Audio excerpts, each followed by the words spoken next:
amigos.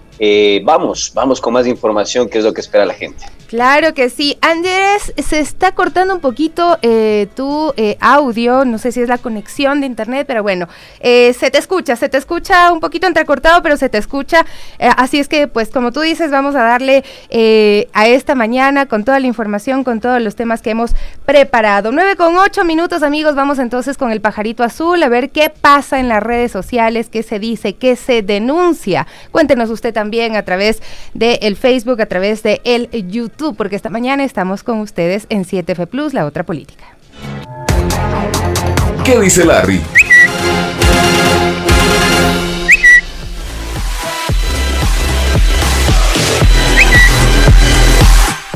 Silva por ahí ese pajarito, Andrés, y estamos listos para conversar sobre lo que está pasando en la capital, sobre lo que está pasando en el país con respecto a el COVID-19, esta pandemia, esta sindemia, como tú siempre lo dices, que nos sigue arrebatando vidas.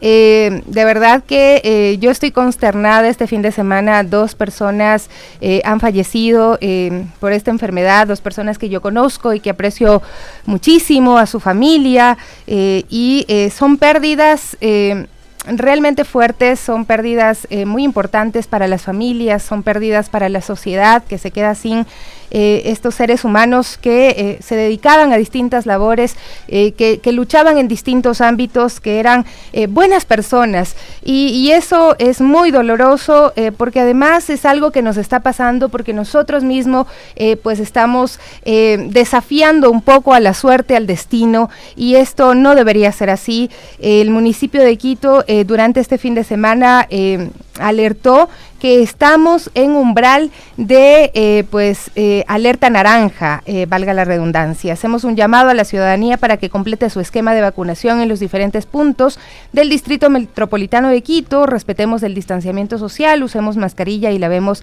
nuestras manos. Esa es la recomendación del municipio de Quito por lo que está pasando en el país y especialmente en la capital, Andrés. Así es, queridos amigos, ¿me escuchan bien ahí? ¿Fuerte y claro?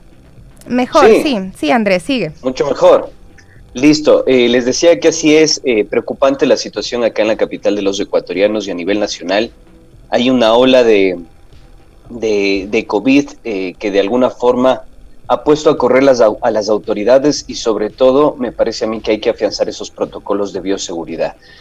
Tomen precaución, mantenga el distanciamiento físico, use siempre la mascarilla, haga el lavado continuo de manos, que eso es supremamente importante para evitar los contagios masivos, y a no bajar los brazos. Ojo, queridos amigos, que por más vacunado que usted esté, me lo pasó a mí, puede contagiarse. Así que la recomendación, la sana recomendación por parte de los galenos, por parte de las asociaciones médicas, es que usted afiance esos protocolos de bioseguridad, tome las precauciones del caso, vacúnese por favor, y si no, pues cumpla con todos los requisitos indispensables para acceder a espacios en los que existe concentración o aglomeración de gente. Por supuesto, evitar eso también. Bueno, sí, y tomar en cuenta entonces que hay algunos puntos de vacunación en la capital a donde pueden asistir si no se han vacunado, decidan vacunarse.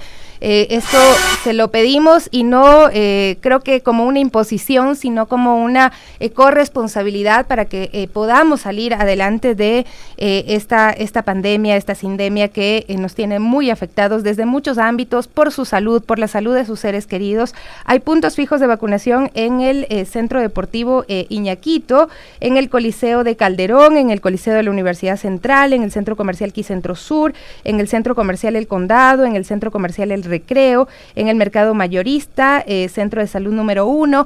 Recuerden, Pichincha Humana también es un punto de vacunación en la Plaza La República, y es simplemente un gesto de corresponsabilidad, un gesto de que tenemos esa intención de salir de esto, de que ya estamos estamos cansados de que nos siga haciendo daño esta pandemia, esta sindemia, y pues podemos colaborar como vacunándonos, y bueno, si es que no se va a vacunar, por lo menos no se saquen la mascarilla nunca cuando esté con otras personas, incluso con su familia, porque podría afectarlos muchísimo. Guayaquil también está pasando por una situación bien compleja, Andrés, hay que decirlo. La semana pasada, al finalizar la semana pasada, la alcaldesa Cintia Viteri dio cuenta de que se estaban registrando al menos 5 fallecimientos diarios por el tema del COVID-19 y que había un nivel de contagio de como 562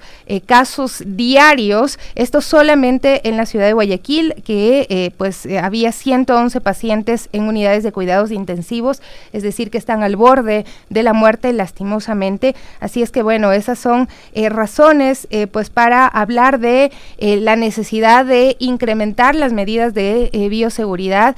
Recordemos que en las instituciones públicas también está aprobado el teletrabajo, un aforo en el 50% máximo en las instituciones que proveen servicios y atienden a la ciudadanía, atienden a los usuarios de estos servicios, así es que hay que respetarnos muchísimo y hay que tomar en cuenta que también pues hay un incremento en el exceso de mortalidad. Esto también lo vamos a repasar más adelante, Andrés. Así es, queridos amigos, tomen las precauciones del caso. Como lo digo, es una enfermedad bastante impredecible. Por acá hay algunos saludos. Muchas gracias por el afecto y el cariño. Saludos a ustedes también. Y pues bueno, acá estamos para echarle leña al fuego.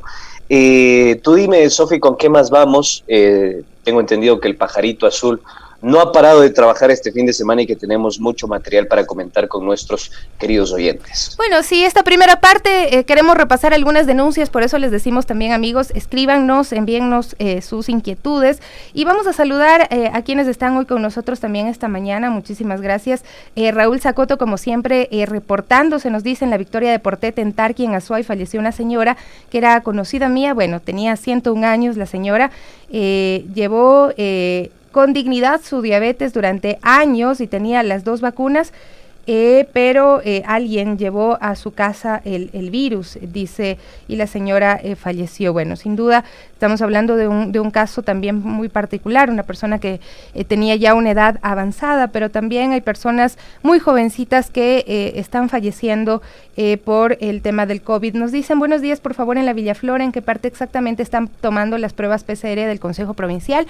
Un segundito, ya te reviso la dirección exacta, está en la página web, puedes buscar como Pichincha Humana, ahí vas a encontrar la dirección, pero ya lo reviso también para proporcionarte la dirección exacta para realizarse las pruebas PCR, sobre las que hubo una polémica innecesaria durante el fin de semana, pero que a nosotros nos da papaya para hablar, para entender qué es lo que piensan las personas que están en la administración pública, que además reciben, que tienen un cargo de elección popular, que reciben un sueldo del Estado y no se entiende a veces su pensamiento. Pero ya les vamos a hablar de eso en un ratito nada más. Andrés quería recapitular también una denuncia que se hizo viral en el Twitter también. Vanessa Pogo denunciaba: me han retenido por orden fiscal como medida cautelar el dinero de mi cuenta, alegando que tengo una supuesta deuda con CNT por $698 por una línea fija en el 2003 en una dirección en la que nunca he vivido. Y hace el llamado a la Fiscalía, Arcotel, a la Defensoría del Pueblo. Dice: me he acercado al juzgado de coactivas de CNT, donde me indicaron existen 90,000 juicios como estos solo en Guayas. Me indicaron que pide el contrato en un centro de servicio al cliente, lo hice y no me dieron respuesta. Lo cierto es que cuando esta chica empieza a denunciar este caso, empiezan a aparecer muchísimos casos más muy similares que dan cuenta de malas prácticas por parte de CNT.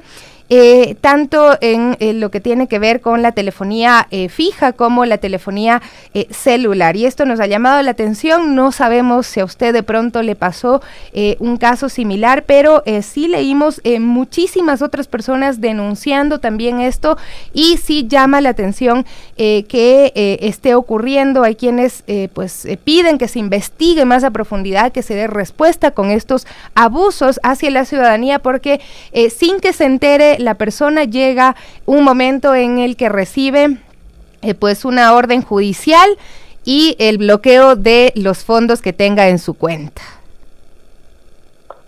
Oye, a propósito de lo que mencionas y de nuestra amable oyente, o en este caso internauta, que ha puesto esta denuncia en las redes sociales y ha detallado un poco lo que le sucedió, estamos con suerte porque a mí me sucede algo similar. Hace poco igual recibí una llamada por parte de la Corporación Nacional de Telecomunicaciones, en la que me decían que yo sostengo una deuda con esta institución, y una deuda desde el año 2017. Lo llamativo de todo esto es que el llamado que se me realizó se lo hizo hace aproximadamente unos 6-7 meses, pero claro, ellos como no hacen a tiempo el llamado, y obviamente yo no tengo en mi radar la configuración de esta deuda, se van sumando los intereses. Entonces, ojo con este tema, porque yo me acerqué a las oficinas y a la matriz de la Corporación Nacional de Telecomunicaciones a decirles que ¿cómo así es posible que solo le claven una deuda al usuario y que dejen pasar el tiempo, que acumulen los intereses y que los llamen a decir, sabe que su deuda está en cobro extrajudicial, acérquese a pagar, la deuda es de tanto? ¿Por qué no se los notificó a tiempo? ¿Qué pasó con ese tema? ¿Cómo se demuestra que efectivamente quedó una deuda abierta? Y esto es preocupante, porque tengo entendido que hay muchas personas que están en la misma situación. Y había filas interminables en la CNT que están intentando solucionar este particular. Entonces, hacer un llamado a las autoridades y sobre todo a la Corporación Nacional de Telecomunicaciones, cómo están llevando estos procesos adelante, y evidentemente lo que puede generar es afectar el bolsillo de la mayoría de usuarios o exusuarios de la CNT. Sin duda. Mira, esta chica que puso el tuit durante el fin de semana tuvo incluso un space con gente que tenía casos similares, mucha gente reportando, y ella dice: amigos, el tuit de CNT tuvo gran alcance, me sorprendió la cantidad de casos, las notificaciones no paraban y he decidido eliminarlo. Sin embargo, sepan que la institución se puso en contacto conmigo y van a dar resoluciones, o bueno, soluciones, entiendo, para que esto no siga pasando. ¿Será que es así si no hay, como ella menciona, 90,000 de estos juicios? Sí resulta curioso ver la cantidad de mensajes en los que se daban a conocer casos como el que tú estás mencionando. Entonces parecería que es intencional el hecho de que en los casos legítimos se incrementen las deudas y en los otros casos pues también en algún momento simplemente se bloqueen las cuentas de las personas. Esto pues un llamado fuerte de atención. Ojalá y realmente CNT se ponga a manos al asunto y le dé la respuesta no solamente a quien hace viral un mensaje, sino a todas las personas que diariamente están pues poniendo estas quejas. Ve, fíjate, solo si tomamos en cuenta, decías que eran 90,000 personas. Eso es lo que dice. Sí, 90,000 personas las que están en esta situación según esta usuaria. Solamente en Guayas. Cobrando $80 por esta supuesta deuda. Te cuento mi particular, ¿no? Son aproximadamente $7,200,000 que se lograría recolectar. Y una afectación directa al bolsillo de todos los ecuatorianos. Entonces, hacer un llamado a las autoridades, a la Corporación Nacional de Telecomunicaciones, para que puedan solucionar este particular y se deje de afectar al bolsillo de la gran mayoría. ¿Alguna acción judicial sería importante también, que se puedan unir estas personas? Mira, aquí hay otro caso que dice: me hicieron lo mismo antes de viajar, di de baja TV por cable, me dijeron que un técnico se pasaría a recoger el decodificador, nunca vinieron, pagué la última factura y por un saldo de 8 días que no me enviaron factura, juicio y asalto al bolsillo. Y así los casos, pues son un montón, muchísimos casos que siguen hablando de lo mismo, Andrés. Se fue, Andrés. Así es, Ya, ahí está. Yo estoy aquí. No, no me he ido todavía, no me mandes todavía. No, preocupante, como te digo, o sea, a eso súmale también la situación de las planillas eléctricas. Algún momento lo prepararemos, queridos amigos, no sé si con Sofía o en Bajo el Ocaso, pero también hemos recibido denuncias de cómo está la situación, el contexto del servicio eléctrico en el país. Las planillas incobrables, las planillas que de alguna forma golpean el bolsillo de los ecuatorianos y sobre todo la situación del sector eléctrico del país, en qué condiciones se encuentran. A eso vamos sumándole los gastos que tenemos que realizar por la pandemia, los costos excesivos de pruebas PCR, etcétera, etcétera, y se va viendo cómo se ajusta el bolsillo de los ecuatorianos. Preocupante, nuevamente, insistir en el llamado a las autoridades para que puedan solucionar este particular. Bueno, vamos a revisar otro tuit, Andrés, que pues sin duda nos conmueve muchísimo. A quienes hemos seguido por años, hemos escuchado las voces de don Pedro Restrepo. El 8 de enero ponía: hoy, hace 34 años, 2 niños fueron secuestrados, torturados, asesinados y desaparecidos por la policía ecuatoriana. Con mi corazón en Yambo estuvo el fin de semana en esta plataforma de cine ecuatoriano, en Choloflix, de forma gratuita, como una conmemoración a esta lucha de muchísimos años, sin dejar de perder o sin permitir que se pierda de vista lo que pasó con estos 2 niños, con los hermanos Restrepos. Así es que un fin de semana duro para la familia Restrepo. Muchas personas estuvieron viendo esta película, este documental de su hermana. El día viernes se habló acá precisamente de lo que implicaba todo este proceso por el que han pasado, por esta lucha que no ha finalizado, porque no saben hasta el día de hoy el paradero, no han podido recuperar los cuerpos de estos 2 niños que fueron secuestrados hace 34 años ya. Preocupante, triste, doloroso. Yo creo que aunque a veces estas frases y lemas se hayan vuelto un cliché en América Latina, lo que se exige es memoria, verdad y justicia, ¿no? Que por fin o de una vez por todas las autoridades pertinentes puedan esclarecer este delito, este crimen de Estado, que ha sido revelado ya por algunas comisiones que han investigado el caso. Es supremamente doloroso. Me pongo en los zapatos de un padre, de una madre. ¿Qué se siente o qué se sentirá no haber conocido el paradero de su hijo y saber o tener la certeza de que fueron las autoridades, y en este caso la Policía Nacional, los responsables de la desaparición y de la tortura de estos 2 jóvenes? Y luego enfrentarse al cinismo, a la burla, incluso frente a la realidad que ellos están viviendo, a ser juzgados también luego, y esto se ve mucho en este documental, ¿no? Con mi corazón en Yambo. Sabes que yo no puedo volverla a ver, yo la vi una vez hace algunos años ya, y no puedo volverla a ver porque yo siento ese sufrimiento y me impacta muchísimo. Entonces es del material, de los materiales audiovisuales que yo lo vi una vez y no puedo repetirlo porque me causan demasiado impacto, porque me estremecen, porque me lastiman muchísimo, y pues no me imagino cuál es la realidad, cuál es el pensamiento diario de los familiares de los hermanos Restrepo.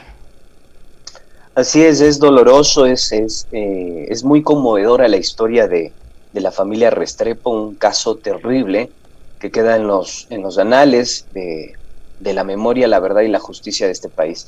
Yo lo único que te podría decir es, y que podría transmitir a nuestra querida audiencia, es que consuman este material, mírenlo de rabo a cabo, o de cabo a rabo, y pues bueno, saquen sus propias conclusiones, porque creo que es un aporte sustancial para la memoria de este país. Insisto, sobre estas cosas, hay muchos países que atravesaron por dictaduras, como las famosas conocidas Operación Cóndor, en el caso de Chile, en el caso de Argentina, en el caso de Brasil, tienen una ingente producción audiovisual. Qué lástima que en el Ecuador no contemos con una memoria sólida alrededor de estos hechos. Hay una frase muy bonita que sintetizó lo que se vivió en la época de León Febres Cordero. Alfredo Pareja Diez-Canseco, el gran historiador y escritor, dijo: se vivió tiempos de dictadura en una época de democracia. Una frase que de alguna forma sintetiza lo que vivió la mayoría de ecuatorianos en ese contexto.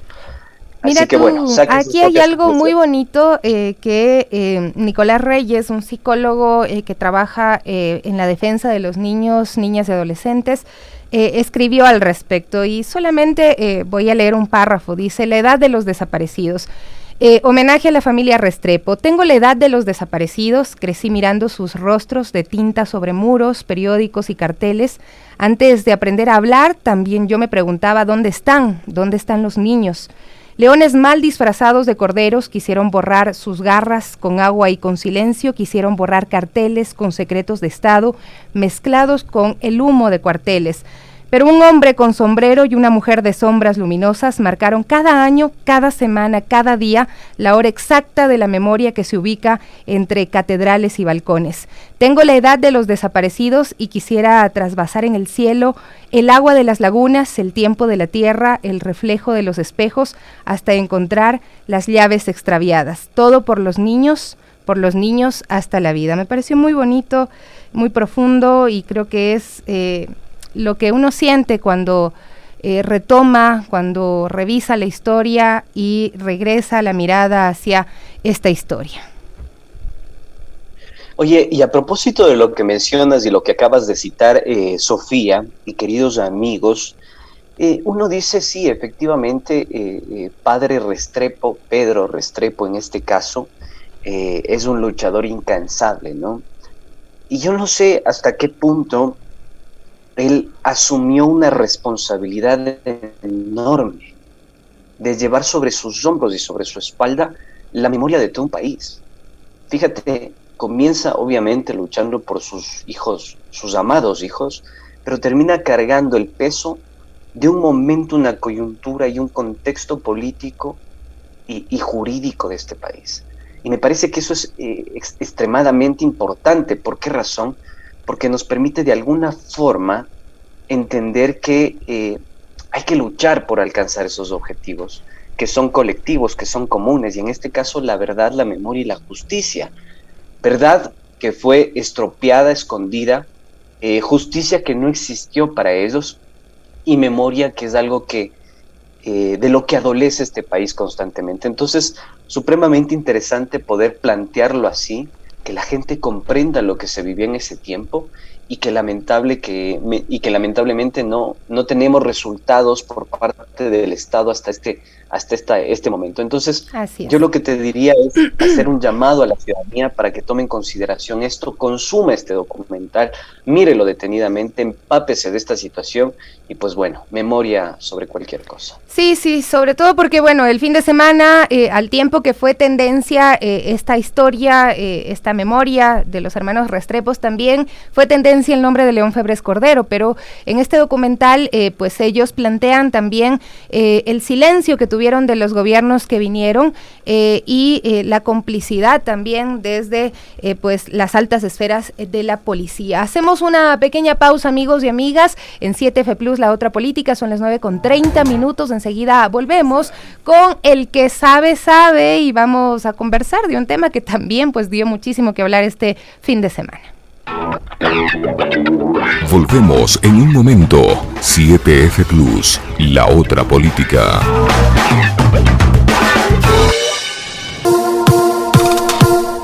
Tú sí sabes, Andrés, ¿sí o qué?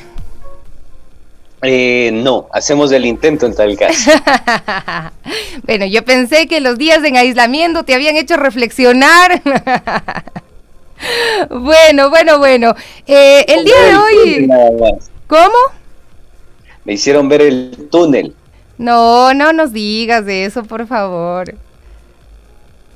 No, pero bueno, ahí vamos, así que hoy también vamos a compartir algunos datos y reflexiones que creo que no se han hecho y son supremamente importantes, querida Sofía y queridos amigos, porque hay algunas cosas que nosotros damos por sentadas, digo, es normal, las normalizamos absolutamente, no nos cuestionamos, no decimos cómo así está sucediendo esto, y creo que el día de hoy, al hablar de las pruebas PCR y del escándalo que se generó alrededor de las pruebas PCR, de la acción que está cumpliendo la prefectura de la provincia de Pichincha y sus autoridades, creo que nos genera una profunda reflexión y hemos hecho el esfuerzo por traerles información en esa tónica, de este tipo. Pero bueno, contextualicemos un poquito, ¿no? Estamos hablando de un repunte de COVID-19 en el Ecuador. Los laboratorios ofrecen el diagnóstico PCR, empezaron a registrar largas filas de personas con síntomas o que tuvieron contacto con casos positivos de COVID-19. Esto desde pues que volvimos del feriado, cuando retornamos a las actividades, ¿no? El costo establecido como máximo por el Ministerio de Salud es de $45 y se estableció apenas este costo en el 2021, el 20 de abril, luego de que por meses los laboratorios privados cobraron hasta $120 por un test, Andrés. Así es, queridos amigos, hagamos cuentas para tener una idea general de lo que ha sucedido en estos días. Datito de contexto nada más. Fíjense ustedes que si bien en abril, el 20 de abril de 2021, se establece el costo y el valor de la prueba, es hasta noviembre de 2020 que ya se emite un reglamento y recién en esa fecha se empieza a hacer el control y se emite una regulación por parte del ARCSA.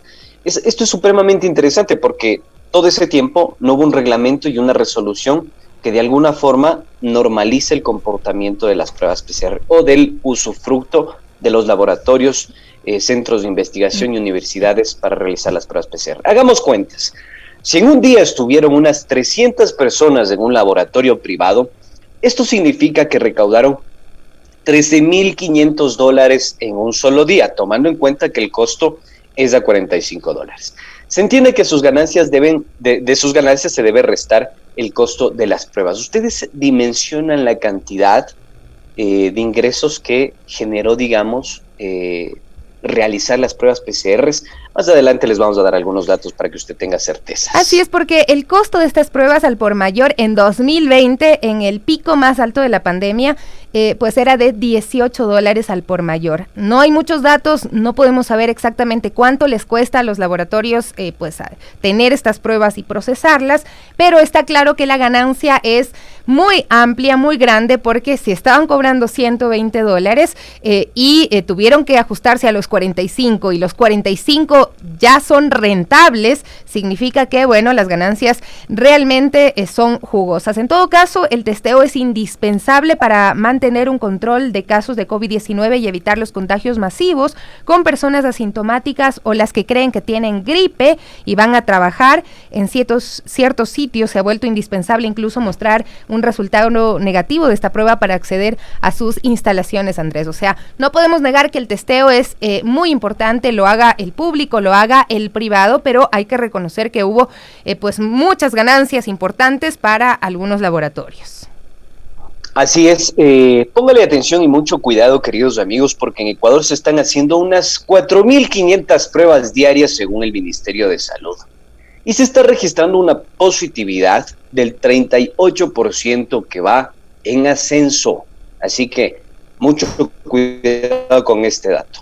Así es, pero no solo eso preocupa, sino el exceso de entierros y fallecidos en Guayaquil, por ejemplo. Carlos Oporto muestra cifras del registro civil. Existe un exceso de entierros de 19 y en aumento para el 8 de enero de 2022. Entonces hay indicadores que definitivamente nos dicen, pues hay que ponernos en alerta como sociedad, pero más aún las autoridades, Andrés.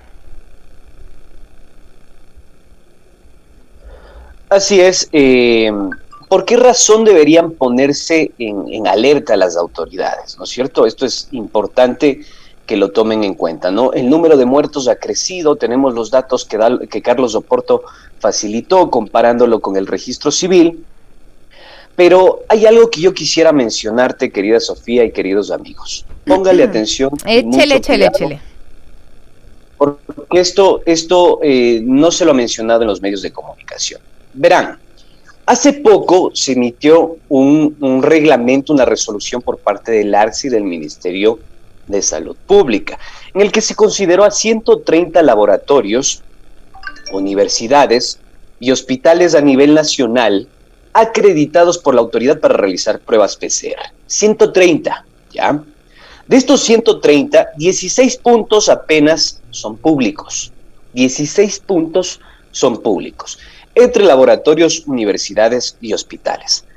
Son 13 universidades las que se encuentran inmersas en el testeo de pruebas moleculares PCR. Son 13 universidades apenas. De esas 13 universidades, apenas son 6 públicas, ¿ya? ¿Qué quiere decir esto? Yo les voy a poner así de simple, que la pandemia está en manos de 114 laboratorios, universidades y centros de investigación que persiguen el lucro y la ganancia. ¿Qué prevalece en este ámbito, queridos amigos? ¿Llenarse el bolsillo o buscar el bienestar de la familia ecuatoriana? Les pregunto, ¿sí?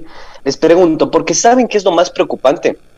Que hay una sola sede del Instituto Nacional de Investigación en Salud Pública acreditada para el testeo de pruebas PCR. Esta sede está en Guayaquil, en la Juan Tanca Marengo, ¿ya? Es la única sede. Y pónganle atención a este dato que es mucho más perturbador todavía. El salario más alto del INSPI, del Instituto Nacional de Investigación de Salud Pública, es de $3,854. Es lo que gana la superasesora de la ministra Vela, que trabaja en el Ministerio de Gobierno. La misma que tiene una maestría en Derecho Bancario y Bursátil.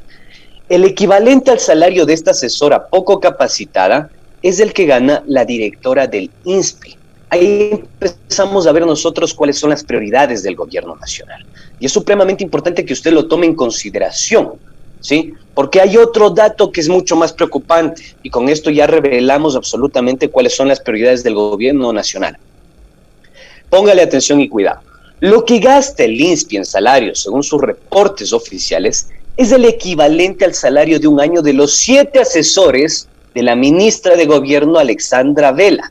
El Estado gasta en estos asesores poco calificados $229,000 al año, según el último reporte, perdón, 235,000. En el caso del INSPI, se gasta en salarios $229,000. Ahí vemos las prioridades que tiene el gobierno nacional en el ámbito de la salud. Así es, es cierto, y esto nos indigna muchísimo, Andrés, porque no se entendía esa decisión del Ministerio de Salud de restringir las pruebas gratuitas y exigir que, pues para realizar una prueba, primero exista una valoración médica, incrementando el tiempo de diagnóstico, porque no tienen la capacidad para brindar la atención médica a la cantidad de personas que están requiriendo hoy en día una valoración. Y sin miedo a equivocarnos podemos asegurar que los más beneficiados, intencionalmente o no, son los laboratorios privados, ya que una persona que tiene pues la necesidad de hacerse esa horrible prueba en la que te meten ese hisopo en la nariz, tiene que pagar definitivamente. ¿Y a quién le sobran $45, dime tú, para hacerse una prueba por puro placer? Porque eso es lo que han argumentado, que se están haciendo pruebas innecesarias. Nos dirán ustedes, amigos. Querida Sofi, permíteme por favor, te voy a robar nuevamente la palabra. Solo quisiera que desmitifiquemos esto que acabamos de plantear. Permíteme. Perdón, todavía no estoy al 100%, perdóneme. Quería desmitificar esto, querida Sofía y queridos amigos. Póngale atención y mucho cuidado porque esto es importantísimo. Les decía que hay 130 laboratorios. De esos 130, 116 son privados y algunos se autoproclaman centros de investigación cuando no están acreditados ante CENESID. Ojo con eso, ¿ya? Ojo con eso. Las acciones gubernamentales han creado un mercado cautivo y hay que decirlo, distribuido entre 114 laboratorios, universidades y centros de investigación en el país. ¿Ya? Un solo ejemplo que da cuenta de lo rendidor que ha sido la pandemia para ciertos sectores con cifras oficiales del Servicio de Rentas Internas. En el listado del Ministerio de Salud usted puede encontrar estos estos laboratorios. Uno de los laboratorios acreditados por el ARSA para realizar pruebas PCR es Centro Médicos Paxmed. Entre el 2017 y 2019, todas sus declaraciones de impuesto a la renta fueron en cero. No pagaron un solo centavo de impuesto a la renta. No te creo. Cero. Mientras que en el año de la pandemia, tributaron $87,811. Vaya, como dirían por ahí. Es que es eso. O sea, no lo ve el sector público porque está trabajando para estos sectores, porque hay un conflicto de interés, porque ha facilitado que se genere un mercado cautivo. Otro ejemplo, el hospital que a ti te gusta, mi querida Sofi, donde están todos tus cuates, tus panas. A ver, ¿cuál? El Hospital de los Valles. Póngale atención y cuidado. En el año de pandemia, pagó de impuesto a la renta $453,900 de impuesto a la renta.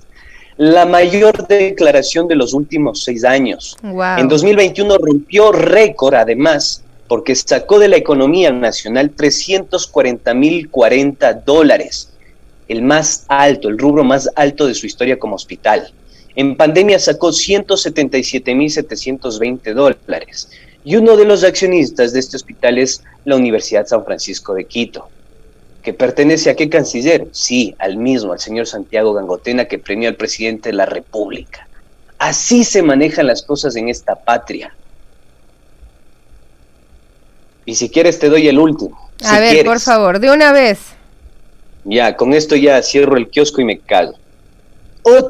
Otro de los beneficiados en este contexto es el sistema médico de la Universidad San Francisco de Quito, cuyo canciller vitalicio es el que dio el premio honoris causa recientemente a nuestro presi, don Gangotena.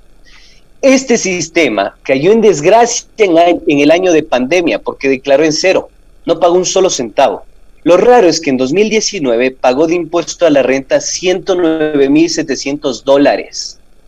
Así se ha manejado la pandemia en este país. Y nadie se pregunta, nadie dice, oigan, ¿y estará bien que los laboratorios cobren lo que les dé la gana? Oigan, ¿y estará bien que, no sé, hayan business ahí cautivos? ¿Estará bien que a los chochólogos se les cobre lo que les da la gana a estos laboratorios y centros de investigación?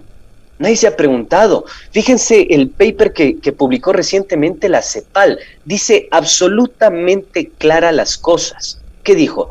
Hay que generar una sinergia en la que esté el sector público, privado y academia para identificar, para testear a la mayoría de gente y ciudadanos y para mitigar el impacto de esta pandemia, de esta sindemia. No se lo ha hecho. ¿Qué hizo Uruguay? Desde el año 2018 vienen trabajando en un sistema de innovación. ¿Acá en el Ecuador qué? Ni un paper han publicado al respecto de la pandemia. Y hay muchas universidades que están trabajando en el testeo. Está la Universidad de Espíritu Santo, las católicas, está la UTE, la UDLA. Ese es el grave problema del Ecuador. No hay una sinergia, no hay un trabajo colectivo entre institución privada, pública, universidades, academia. Ahora, Andrés, yo te digo... tenemos las consecuencias, mercados cautivos y entregados al sector privado. Totalmente, y esto se propicia también desde el tema de la comunicación, porque ni siquiera te dan información oportuna. Hoy que se han actualizado los protocolos en otros países con las nuevas variantes, con la población vacunada, en el país siguen utilizando los protocolos que se hicieron en los inicios de la pandemia. No te dan la información qué hacer en caso de que se detecta una persona positiva, cuál es el procedimiento, cuáles son las autoridades que están encargadas del monitoreo. Eso no hay, eso es inexistente en este momento en nuestro país, y entonces al no darte información es sin duda pasa a responsabilidad del ciudadano el tratar de cuidarse más o menos como pueda, el ir a buscar dónde hacerse una prueba, y si no te lo ofrecen el Ministerio de Salud Pública, pues a ver de dónde sacas plata, si pides prestado, sacas de la tarjeta, si es que la tienes, para ir a un laboratorio privado a pagar mínimo $45. Hubo también información de que en el aeropuerto de Guayaquil estaban cobrando $120 la prueba a los pasajeros que llegaban, es decir, ni siquiera hay control con este precio, estos $45 que que se han dispuesto, y la propaganda, la publicidad de los laboratorios, pues en este momento están compitiendo entre ellos para captar a toda la gente desesperada por hacerse una prueba en este momento. Entonces, ahí pues volvemos a lo que pasó durante este fin de semana y la polémica de la cual estamos hablando. Ante este anuncio del Ministerio de Salud Pública, la preocupación de la ciudadanía y también de las autoridades, quizá no solamente es la prefectura de Pichincha, sino las distintas prefecturas, los gobiernos autónomos descentralizados, los mismos municipios, que ya antes de este anuncio, como en el caso de la prefectura, porque tienen en sus competencias cuidar la salud de los ciudadanos, venían realizando pruebas a un costo, en el caso de Pichincha, de $4, asumiendo el mayor costo que tiene esta prueba para los ciudadanos para que puedan descartar el COVID. Estos testeos se hacen a través de los servicios de Pichincha Humana y con el apoyo de la Universidad Católica, que procesan las muestras que son tomadas en 3 puntos de la capital, la Plaza República, Villa Flora y también Carapungo. La prefecta Paola Pavón informó también que se estaban haciendo estas pruebas con turnos por la alta demanda y que se realizarían hasta culminar con las disponibles. Esto pues lo emitió un comunicado el día sábado. Hoy Alexis acaba de mencionar que también pues hay un número determinado de pruebas que se están haciendo en la Plaza de la República, en Carapungo y también en la Villa Flora, para que la ciudadanía que no tenga dinero y que no tenga posibilidad de ir a pasarse buscando primero la cita médica en el sistema de salud pública y luego el diagnóstico, pues puedan ir y pagar tan solo $4 como, digamos, un aporte y también una contribución ciudadana, porque al final esto es cuestión de todos y todas, hasta ahí pues parecería que todo bien, ¿no? Pero resulta que mientras los ciudadanos estaban respaldando el poder realizarse las pruebas a un bajo costo en relación a los laboratorios privados, a un asambleísta no le gustó. ¿Y adivina quién? Al Machirulo Ordóñez. Nada más y nada menos al asambleísta que fue sancionado por ejercer violencia política contra una mujer en la asamblea. Diego Ordóñez escribió lo siguiente frente a la publicación de un medio alternativo que además explicaba más o menos lo que estamos explicando nosotros: cuánto pierden los laboratorios con el servicio que ofrece la prefectura. Fue una información de un medio alternativo, no fue información que puso la prefectura.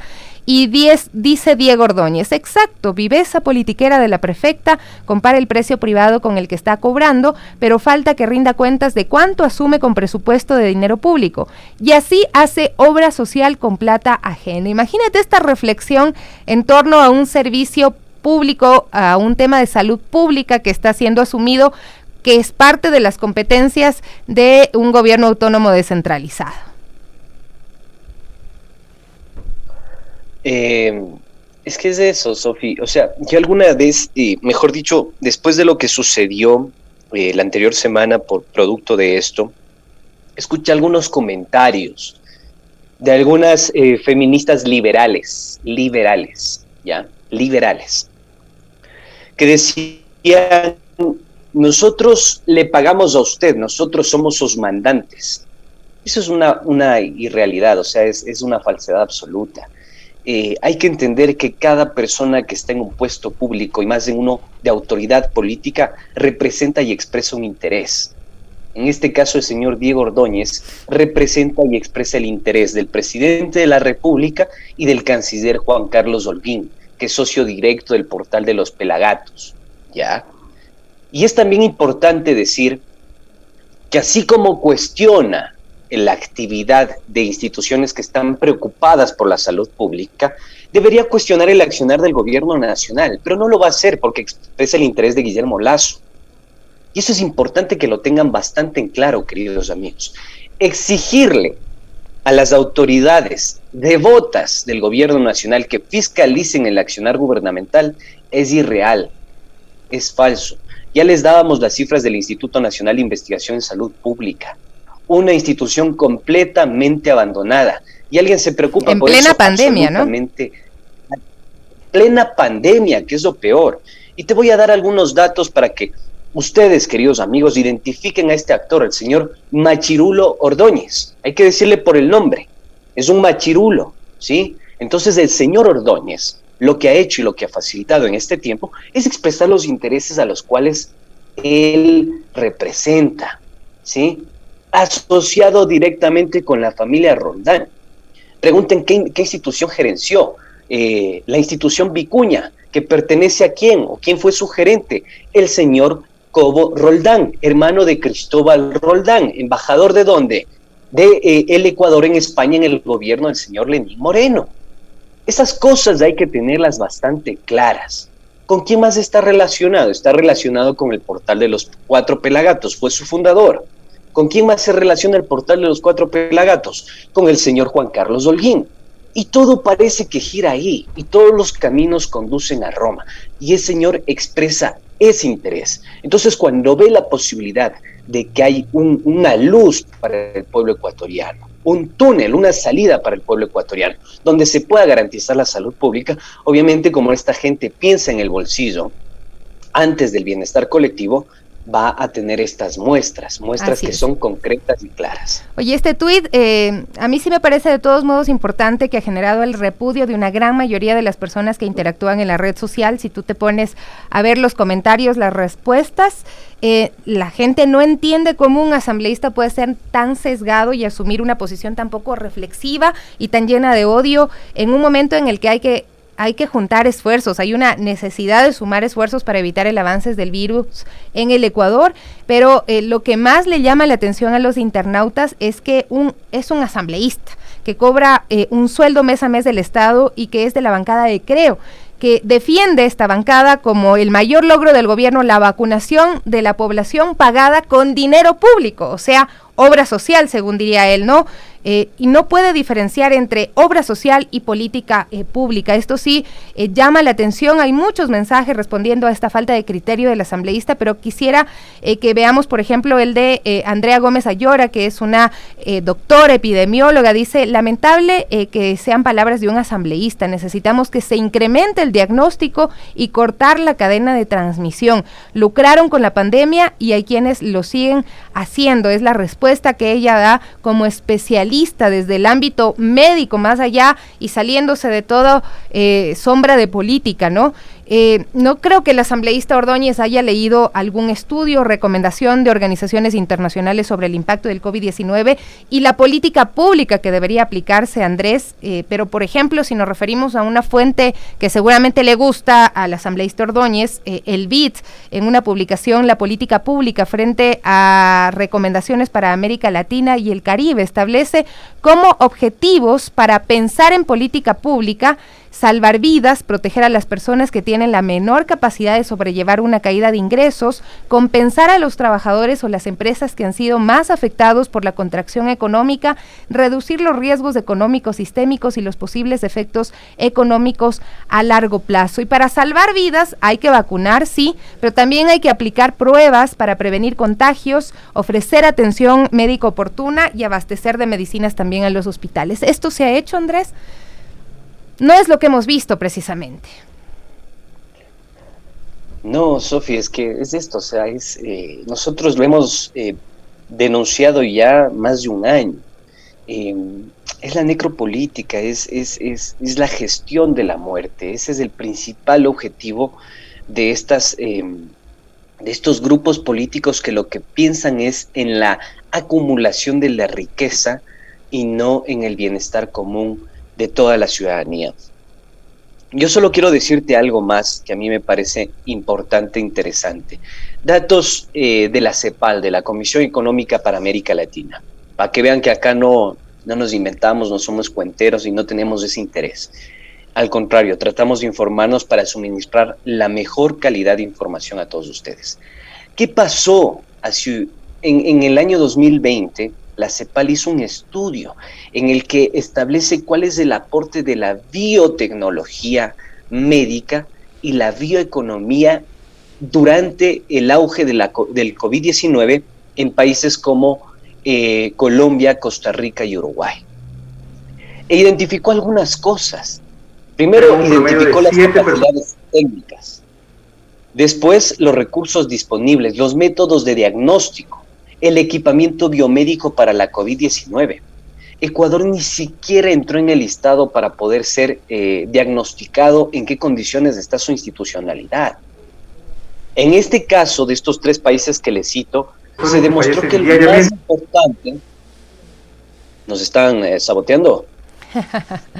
Sí, algo escuchamos por ahí, creo que es el Estevitan.